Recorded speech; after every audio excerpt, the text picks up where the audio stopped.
Nagpaliwanag ulit ang aktres na si Casey Concepcion hinggil sa kontrobersyang kinasasangkutan niya.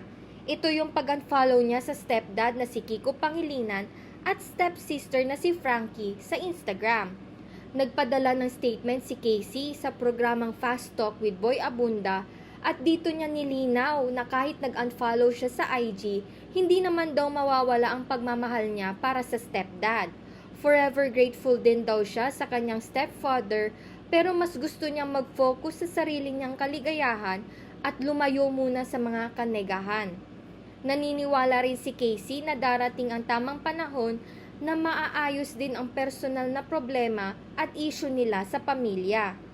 Kung matatandaan, nagsimula ang hindi pagkakaunawaan nila nang magbigay ng reaksyon si Casey tungkol sa nararamdaman niya para sa inaabangang reunion concert ng kanyang mga magulang na sina Sharon Cuneta at Gabby Concepcion na gaganapin sa Oktubre. Ako po si Pauline Del Rosario at yan ang Bandera Chika natin for today.